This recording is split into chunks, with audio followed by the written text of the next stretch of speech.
condition is one thing. Problems are something completely different. There's a human condition, for instance. We have to count suffering. Life in itself, they say, is suffering. We can agree upon that. Suffering. There are all kinds of suffering, as you know.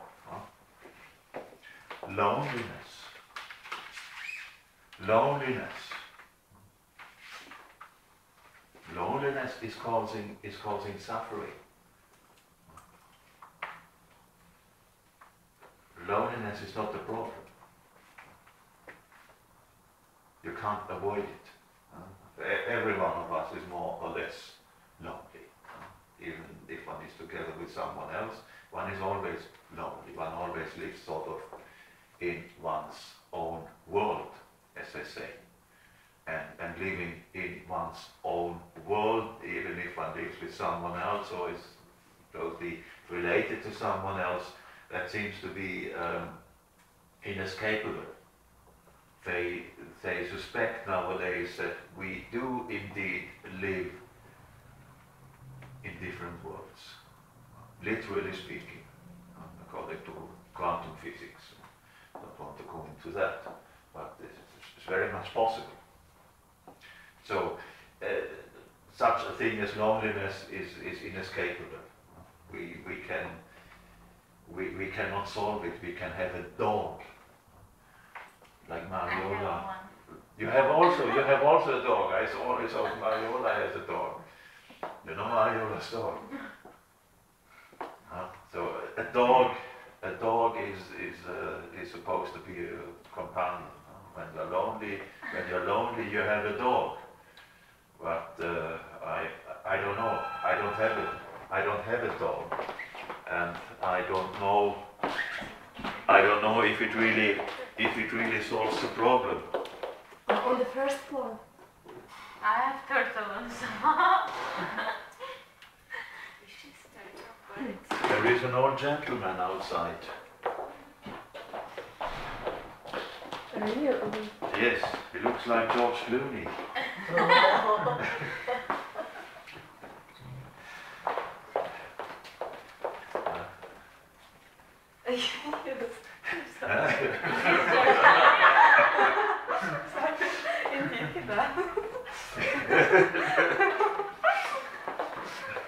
Nice. Let's invite him in.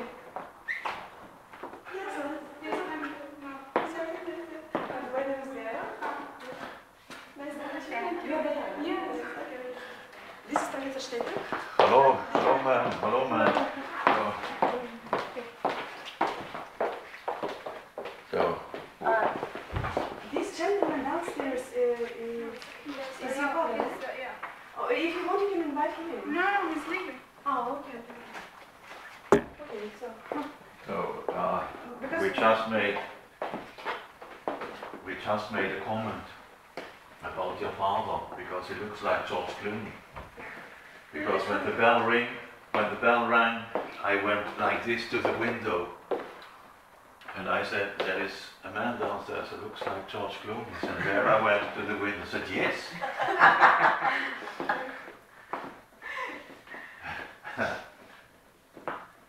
Reminds me of the story with Richard Gere. Once I went on the I went to the platea on Patmos, and sat together with some other people, a person who looked like Richard Gere, and the table I used to sit was occupied, so it caused a bad mood for me generally. So there was a table empty next to this company where even the person sat who looked like Richard Gere. And those days I smoked cigars, and it was sort of a windy day, so it's a cigar blower at that table.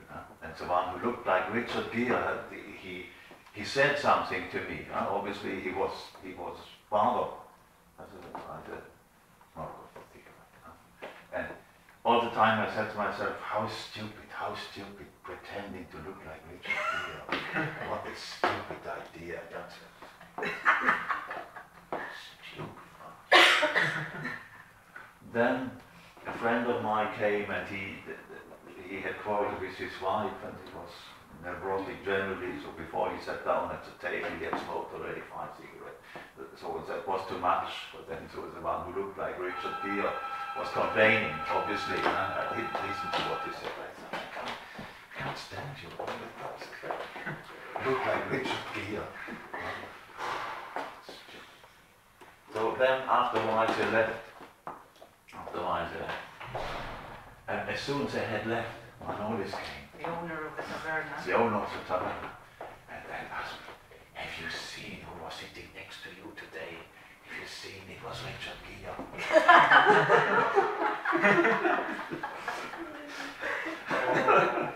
So then I saw him later on because we went to Lukia's shop and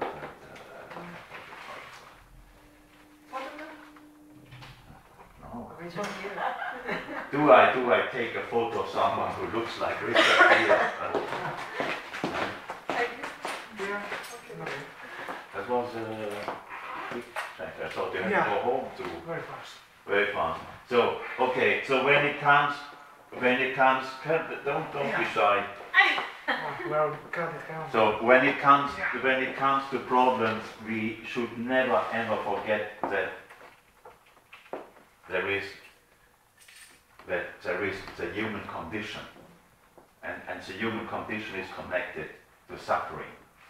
So loneliness, for instance, we cannot escape from it. We can have a dog, or getting older. Getting older can be painful as well. So what do you do?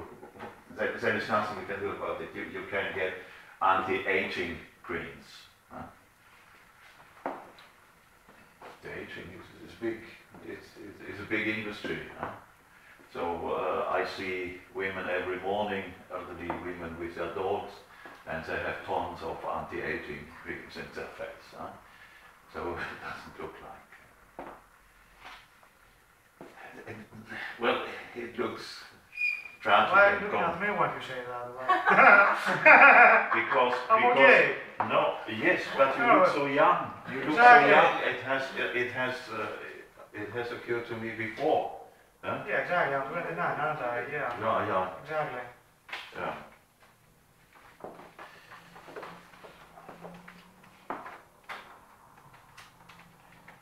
So a problem by definition is something completely different. A problem by definition is, you will have it on the handout, is a doubtful or difficult matter requiring a solution. A doubtful or difficult matter requiring a solution. Loneliness is not a difficult matter requiring solution if we look away from the solution having a dog, or going to a bar, or watching telly, or being connected to Facebook.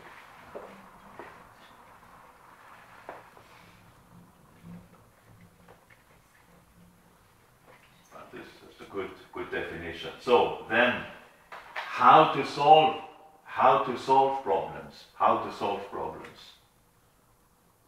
do it if we face a problem. Step by step. I would very much like to introduce you a step-by-step technique to solve problems.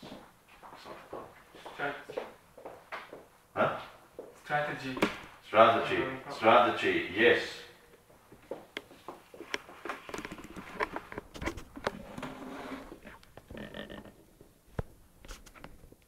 First of all, we have to identify the problem. To identify the problem, we have to ask ourselves, is there really a problem?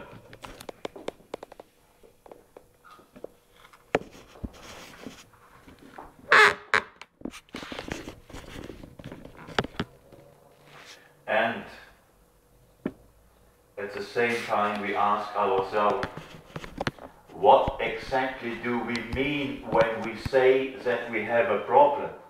What exactly do we mean when we say that we have a problem? How can we prove that we have a problem? And here again, we should distinguish between a problem and a problematic situation. A problematic situation is not the same as a problem. For instance, on a coldish, wettish evening in January or February, Vera kindly picked me up in our home in order to go to the movies in Marusi. And we drove through Kypseli in order to come, to take a shortcut to the Kifisias. And normally I should know the way, but we got lost. It was dark, so we ended up in a dead end. It was dead end. Couldn't hardly turn.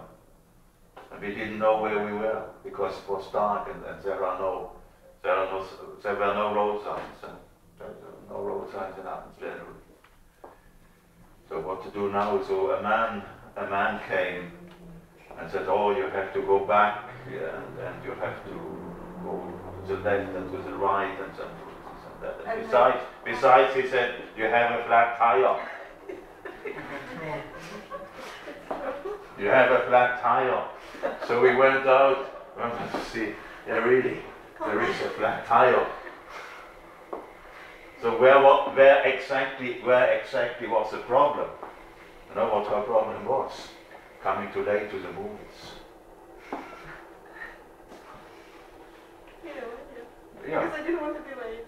You didn't want to, yes. We started a bit earlier, Yeah. But what about the car? What about the flat tire? We fixed it. Yes. We went to the petrol station and Yeah. So we finally came somehow to the Alexandra, so there was a gasoline station and it could be fixed. And we even came in time for the movie. So that's a problematic situation. You arrived in time for the movie? Yes, we even saw the commercials, which she was afraid she would miss to see it. No, I said anyway. In case we have 15 minutes in advance, because 15 minutes extra, because there are always commercials, for 15 minutes. So when I came home, and I said to Eliana what happened on the way to the movie, she said, you know what she said? She said, "You're very lucky. You're very lucky that didn't happen to me." because if it would have happened to her, oh my God, that would have been a disaster. She would have called the road service. She would have continued, not even a meter. Huh? So that's an indication that we can experience a problematic situation in a completely different way, in the same way as we take things differently, generally. So even problematic situations.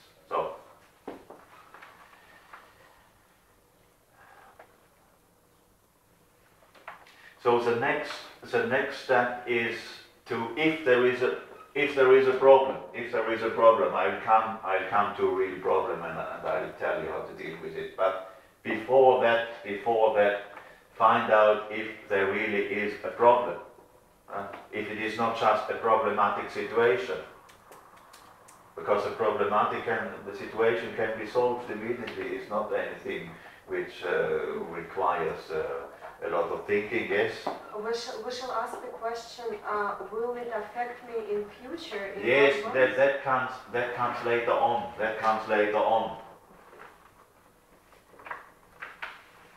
Because I'm a bit confused. The problematic problem. Yes. So therefore it is important that we identify the problem from the very beginning, that we ask ourselves, is there really a problem? Many times there is no problem at all. It is just a problematic situation, like you see on these t-shirts they are selling in Dhaka. No boyfriend, no money, no job. Then it continues. No problem. And then it continues. Greece. Means that because you are in Greece, such things are not a problem. Yeah. Because you are in Greece. Or there is another one which says, I drink ouzo. I get drunk. I fall down. No problem. Greece. So they are silly, these t-shirts, but they are interesting insofar as they describe a situation which, according to normal sense, is problematic, but it is not problematic at all, since one is in a certain environment where such things are not supposed to be a problem at all. So one should always have this in mind. So then it comes a difficult part. It is, if there is a problem, one has to write it down. Because we know ourselves very well. And we know that if we have a problem, we are confused. Our mind is not clear. We are thinking about the one thing and the other. Everything is turning around. Because having a real problem is causing stress. And if one is stressed, one does not have a clear mind. Evidently. Therefore, even in a stressful situation, it is absolutely necessary that one is writing down the problem. What is the problem? And already the process of writing it down has a calming impact on one's psychology. Because when writing down, already things get more clear. It works. So that was the second step. Now,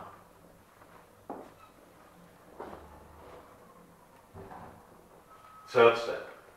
The third step is, it says here, looking at the problem from different angles and perspectives by asking what, when, where, why, who and how. What, when, where, why, who and how.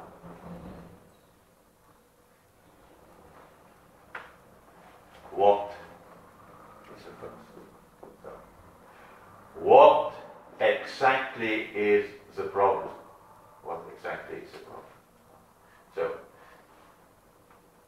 as an example, I do something very simplified, as always, but one can easily apply this to other situations, professional environment, etc. So, suppose there is a couple. It's called Dimitra and Dimitri. Greeks, they are. Dimitra and Dimitri. Roger and Rita. So, since we are in Greece, it's good. Dimitra and Dimitri.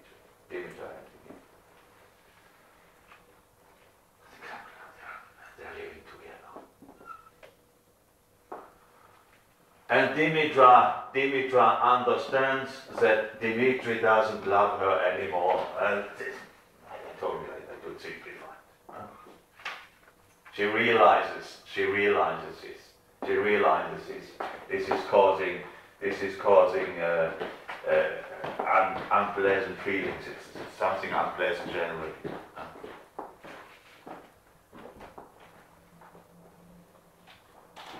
So the first thing she does.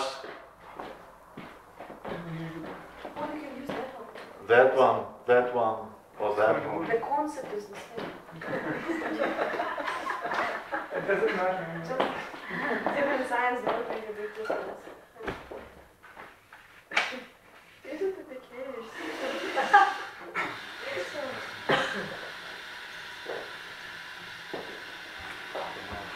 So she's asking herself, what exactly is the problem? What exactly is the pronunciation? The pronunciation must be what exactly is the problem?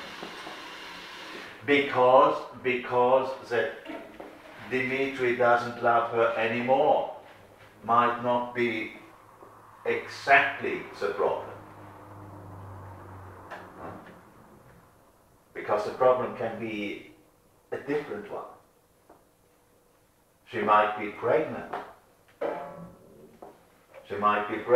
Or she might have given him money in order to buy a car. Such kind of things. Huh? So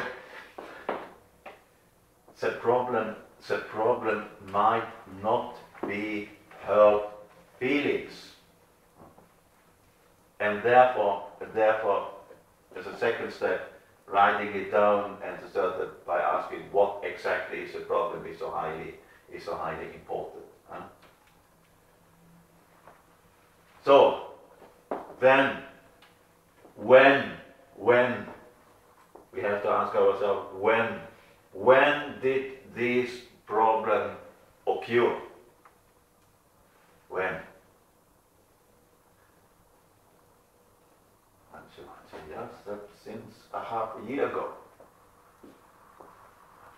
Okay, half a year. She writes it down. Cure since half a year ago.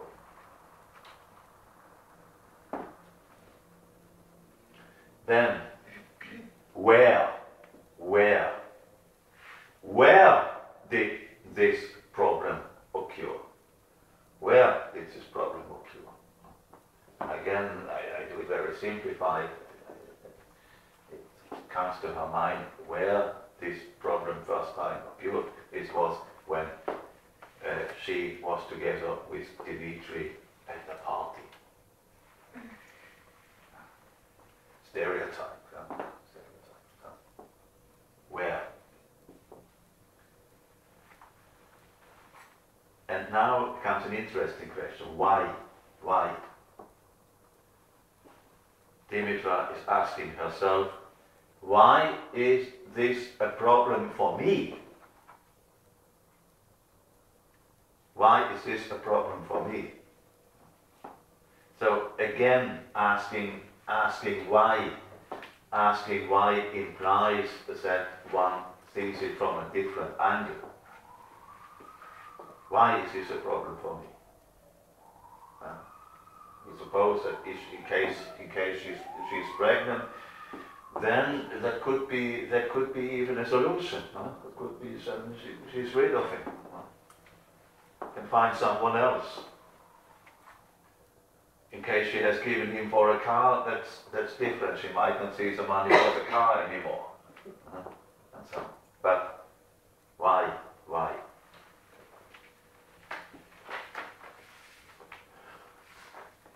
So basically she's asking herself, why is she bothered by this problem?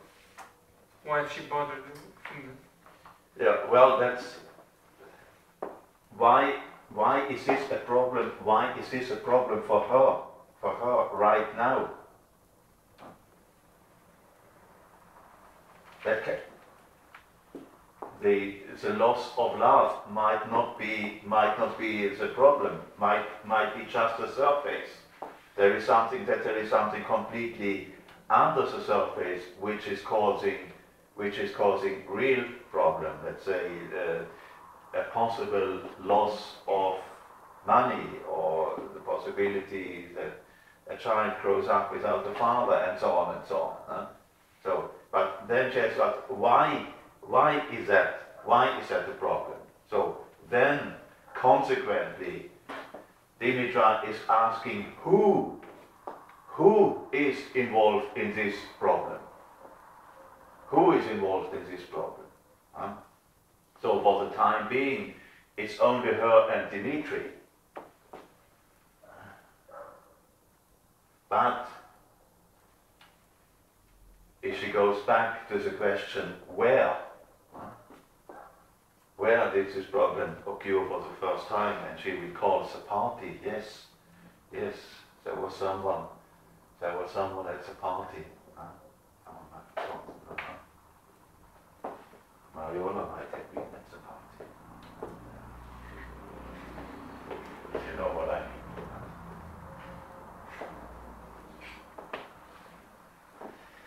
Then,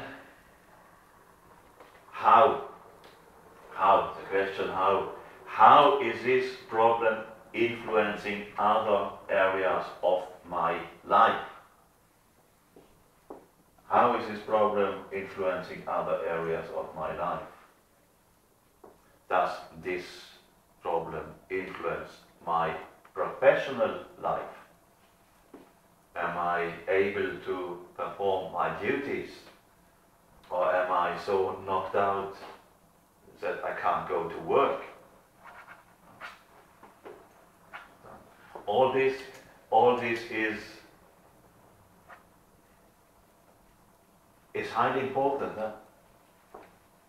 If one is looking at the problem in such a detailed way, it is obvious that the problem does not remain the problem as it was before, because one has seen it from different angles, from different perspectives. So always what, when, where, why, who and how.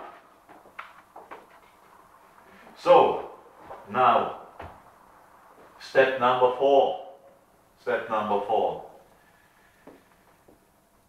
is trying to find out possible causes for this problem. Again, by asking what, when, where, why, who and how. It's very simple. It's a very simple procedure. So what could be, we start with what could be the causes of this problem? What could be the causes of this problem?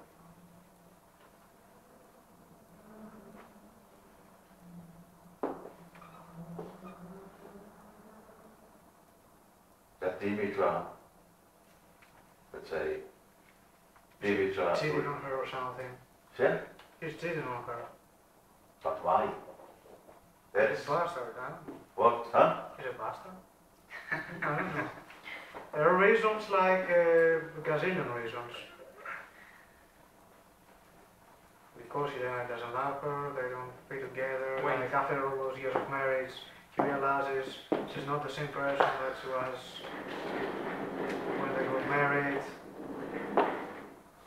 If you want the reasons, I can. Gazillion reasons. Maybe they became like strangers to each other.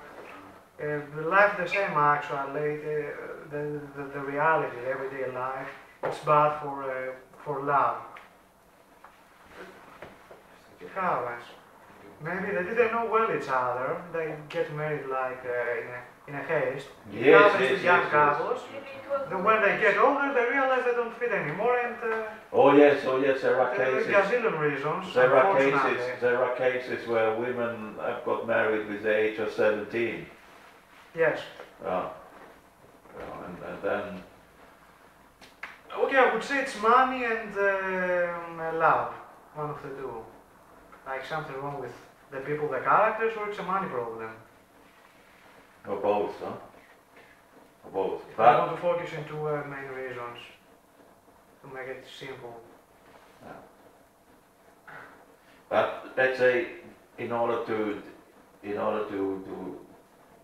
it simplified way, maybe there is another woman behind it. That's what I was insinuating. Because they have been to a party, and it's this party that was. Okay, we're talking about Mariola or Borina. Wait, is Oh, this Vera. Is it your fault? Really? Yeah. So then the most simple and most common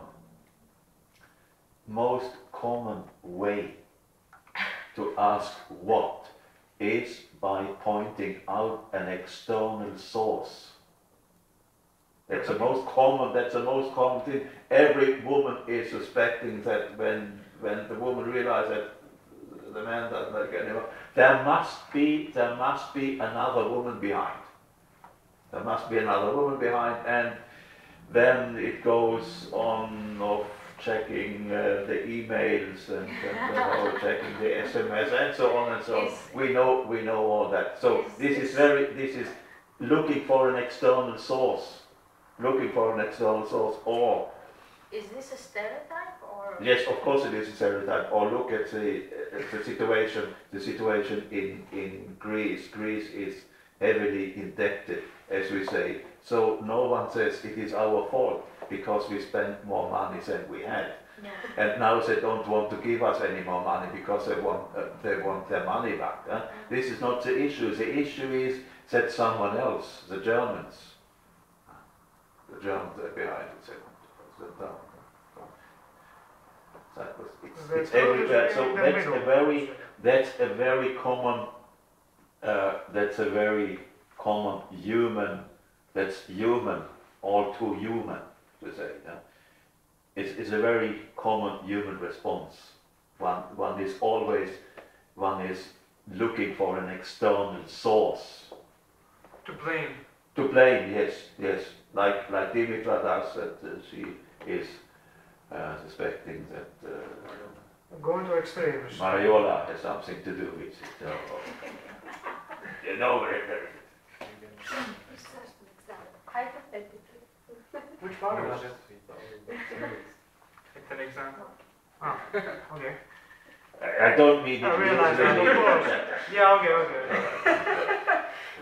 We are distinguishing between fact and fiction. And reality, yeah, okay. We don't know who is the couple. We don't. All this is very hypothetically. Of course. So wait, sir, you asked yourself at the beginning, why is this a problem to Dimitra? And now she's asking herself, why? Now she's asking herself, what could be the causes of this problem? What could be the causes of this problem? I see. Not now. No. Later on. So we're still talking about the 5 W's and when We are still no. We are now talking step number 4. But again, we do what, when, why, where, why, who, and how. I see. Okay. So now, what could be the causes of this problem? The first cause, of course, is always someone else. Human nature. They always blame other people so they can. Yes. Or they're in other words, they blame somebody else. Not to feel worse, inferior. It's boosting the ego. And it's the most comfortable and easiest way. Because by no asking. one, usually humans in nature, no one's willing to admit their own faults, to admit their own mistakes. They usually, and most of the time, they blame other people on mistakes that could be, that they themselves could be involved in. Yes, of course. Yeah, like in Syria, there are there are foreign forces, terrorists. Yes, it's nothing. There's nothing to do with it. By the way, are we discussing the long-term reason or the short-term? we are You just said at the party, that's a short term, it happened like... when it comes to the question what in the Yes. section number 4, Yes. then one should look at other sources than external sources, because it's very easy for Dimitar to blame Mariola, that she was acting in a way decent young woman should not act, and therefore the mess is where it is. So that's not very serious. So there should be other solutions. So what she could ask herself, what did I do wrong? At the course. Yes. Instead of having an external source, it might be an internal source. It might be having something to do with her. So What I said actually is the long-term reason, like problems at marriage. The short-term, he just met another woman and it happened. Like, yeah. The thing is that that goes in what? In the what? What caused it? what caused it was another woman or another man. That's the most easiest way to ask what, because one can it gives one the false security to have found the source for a problem by pointing out an external source. And if you have found out an external source, then you don't have to look elsewhere anymore. Because don't forget that all of us, we are lazy as well. We are lazy animals. We do not like to torture our brain. I don't know. There's a thing about the physics which says energy has to be conserved by. So we do the most. We produce the most by conserving more energy. So it's a natural thing. Like it happens. So we go the easy way. That's why. Yeah. Okay. Yes. Physics, Anyway. Yeah. So suppose that Dimitra finds other reasons. So let's suppose that Dimitri and Dimitra, they have financial problems.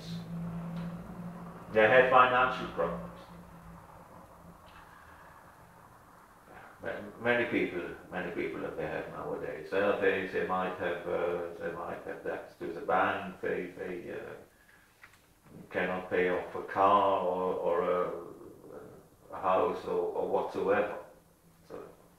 So then, if we follow our questions again, the question then is, when did these causes originate? When did these causes originate? So, here we know that these causes originated when Dimitra and Dimitra went to the bank in order to take a loan. That was a moment when everything went wrong. For instance. So it's who, Or what, when did these causes originate? Or she remembers it originated that evening when Dimitri came home and said, "Oh, I have seen a wonderful car. Honey, let's get this wonderful car. It will make us so bloody happy." Something like that. When did these causes originate? Then again, where did these causes originate? Where? There and there. Why did these causes originate? Why? And if Dimitra is honest to herself, she said it was out of stupidity. out of stupidity, because such kind of essential problems, which many people are facing, they originate. We cannot come away from it out of stupidity. You know what stupidity is? Yeah, the opposite of smart. Well,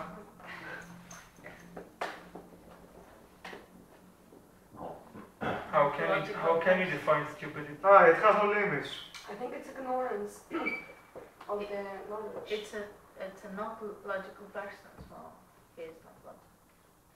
Stupidity has to do with emotions. No, yeah. When you become a victim of your emotions. Well, That's a first step to human mistakes.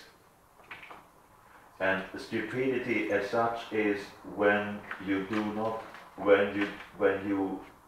cross out the consequences of your actions. Remember the saying that how stupid I was to believe him or her. I should have known before. I should have known before. So, or had I known this before, I would not have done so and so. Emotion without logic. That's lack of data to me. It sounds like I didn't know, like, and I followed the wrong path. Emotions. Yeah. So if we say to ourselves how stupid I was to have believed this and that, then well, congratulations, and we can congratulate ourselves to our own stupidity.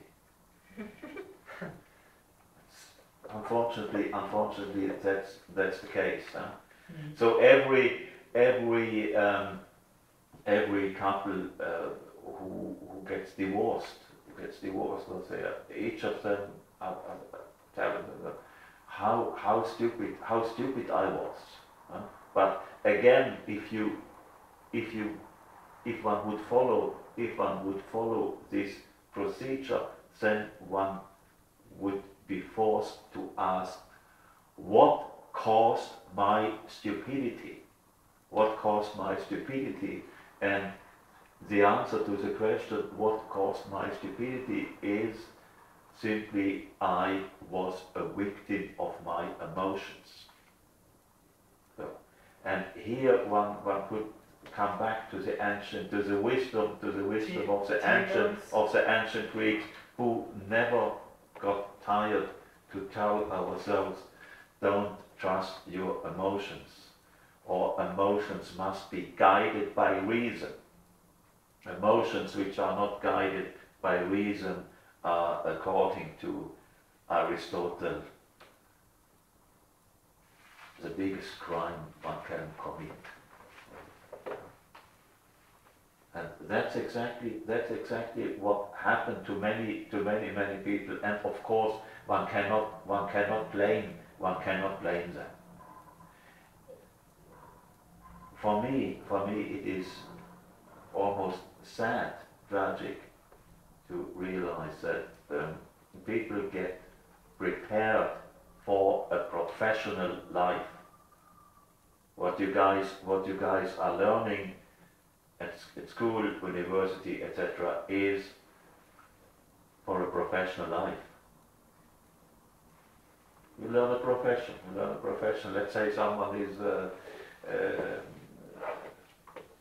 has a major in business administration, something like that. Getting prepared for a professional life, but where is the preparedness? Where is the preparation for life in itself? There is no such thing. It is not taught in school. Okay. No. So no one is prepared. No one is prepared for difficult lifetime situations. Not at all. People are not prepared for anything whatsoever. The people that won in this situation are those that have intuition, you know. Yes, yes. They try to follow their intuition, but even this many times it doesn't help. Many people they are helpless. They are helpless. They go to the university. They learn a profession. They get hired somewhere. Then they fall in love. Then they get married, and when this is done, then they move to an apartment or to a house. One of these areas where all the houses and the apartments they look the same.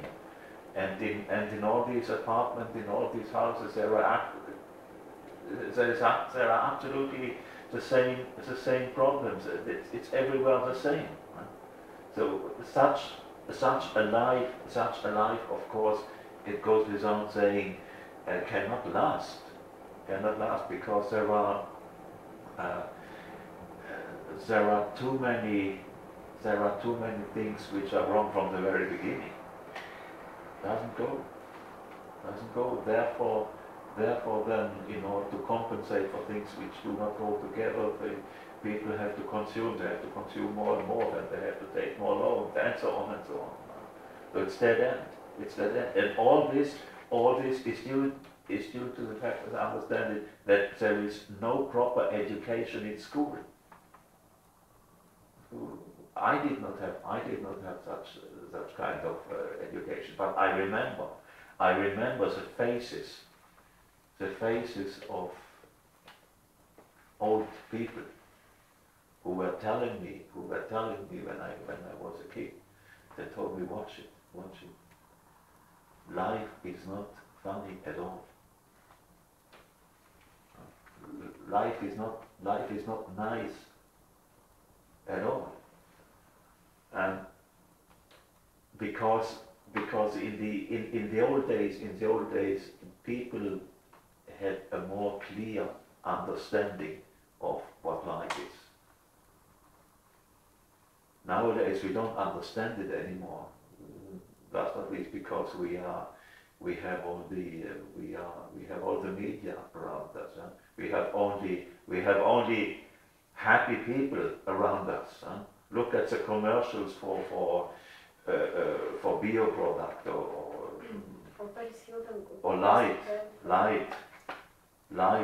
So we choose. Light, always a happy family. People are. We choose the same road coming. Yes, from different. the youngsters. There are young.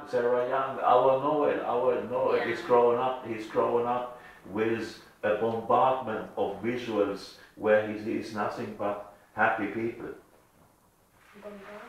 Even the couple and the happy family eating sausages or anything else, or cheese.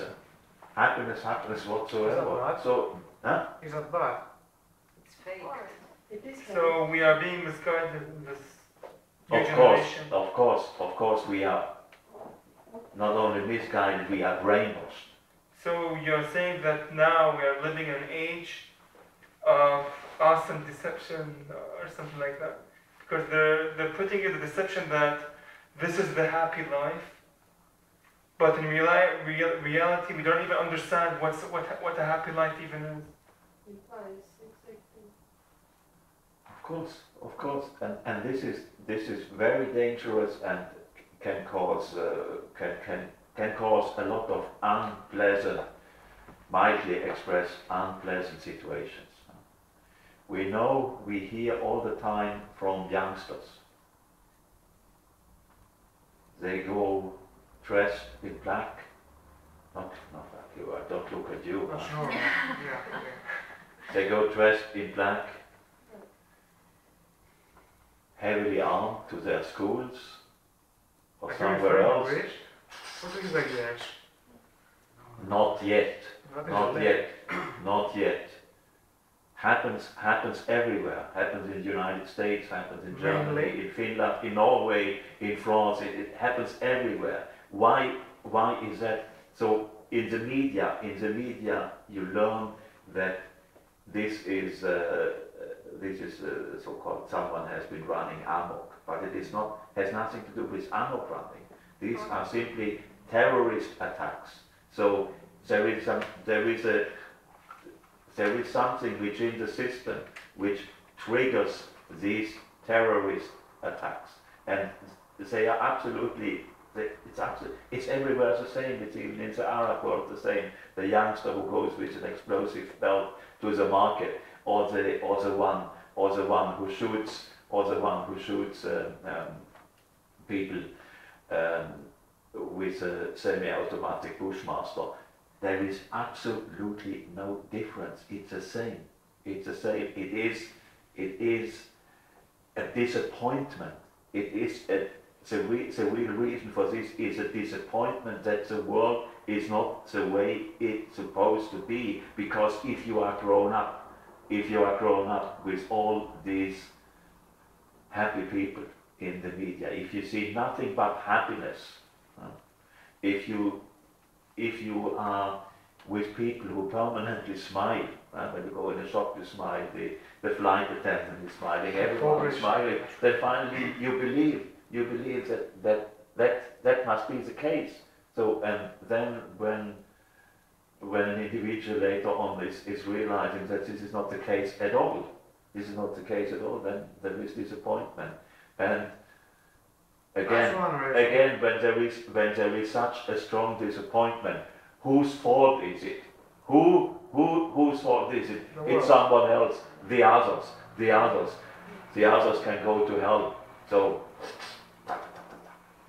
or the explosive belt. So-called the external resource. Yes.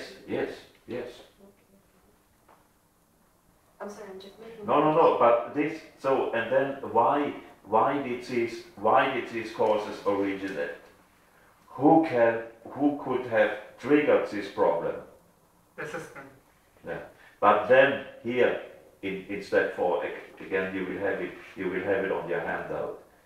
It's sort of lengthy. So the last question is, how does all this help me identifying the causes of this problem?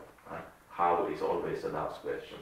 How does this help me identifying the causes of this problem?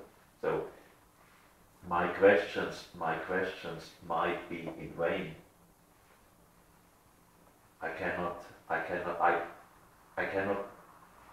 I simply might not be able to find out why.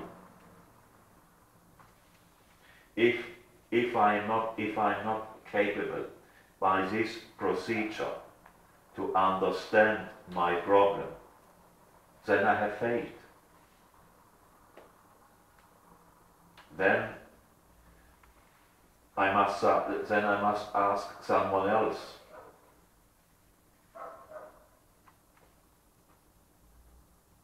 Then I must go to Philomama.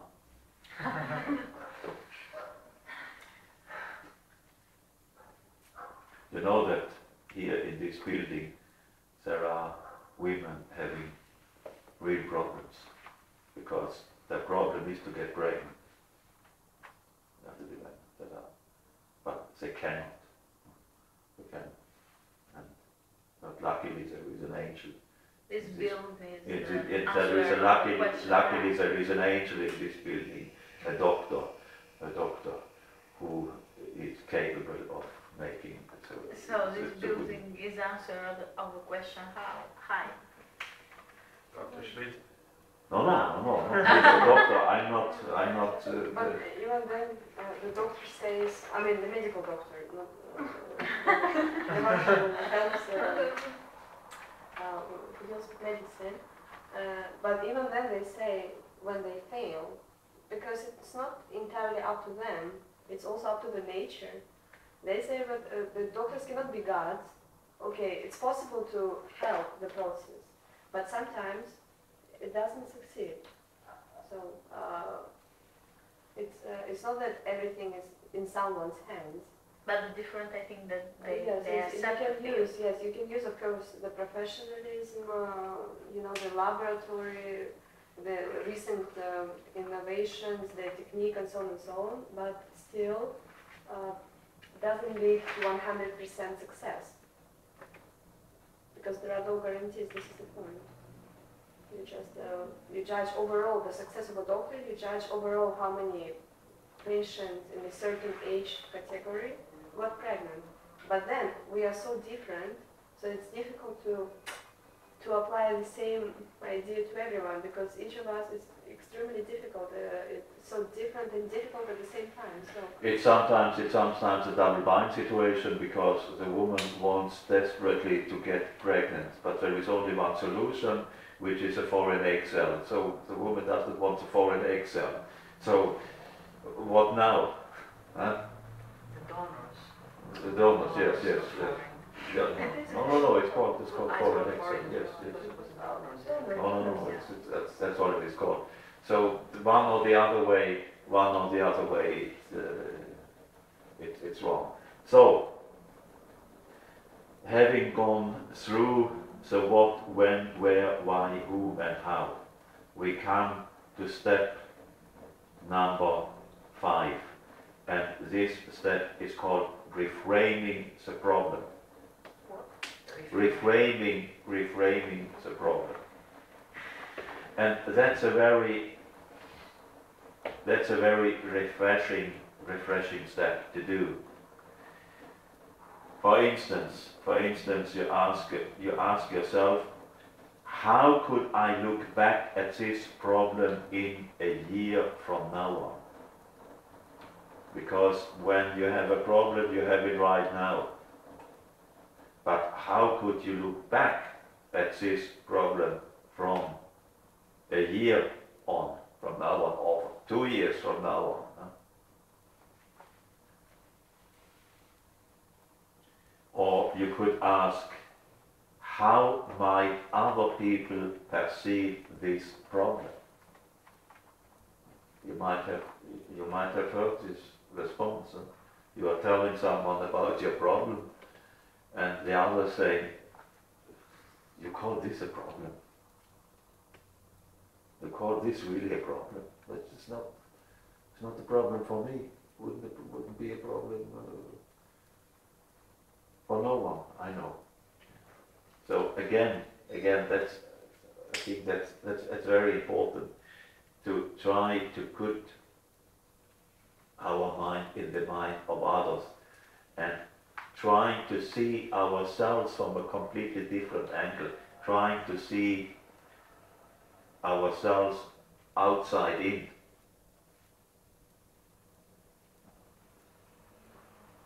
Picture ourselves a year ahead from now on, and asking ourselves, and how would I look back at this problem? Maybe it wouldn't occur at all. Or to ask, how would a child look at this problem? Why a child? Because children have the capability of seeing things from a completely different angle, and that's why their advice many times could be very useful. But one doesn't ask children. What gives children the capability of doing such things? Because they are not adults yet. They are not destroyed yet. They're still pure. They're still innocent. They are still away from the stereotypes of adult thinking, and they are still creative thinkers. They still see things from a different way, and this can be very useful. So they're away from stereotypes. They are away from the stereotypes of the adults. Children many times they can say interesting things. They can say amusing things. They can say things which one says yes. You are right. You're right. In a different context, that would be almost philosophical. Solution isn't always complicated as what it seems. Can be a more simple solution, but we don't look at it because we're adults and we can't look at an angle of a child because we want to stick with the adult stereotype thinking. Yes, yes. Yeah, so say they look at things in a simple way and they do a simple description of things. So. Yes. Almost maybe. Unprejudiced, non-prejudiced. Yes, they are. Yes, they are not. They are not destroyed. They are not destroyed. They are honest. They are. Yes, they are honest. They are honest. So it's again, it's a pity that when it comes to this educational systems, we had this once in class, and we went into philosophy of education. We found out that education is not what it is, definitely not what it should be. So, however, we come now to the most difficult aspect of problem solving. You know what that is?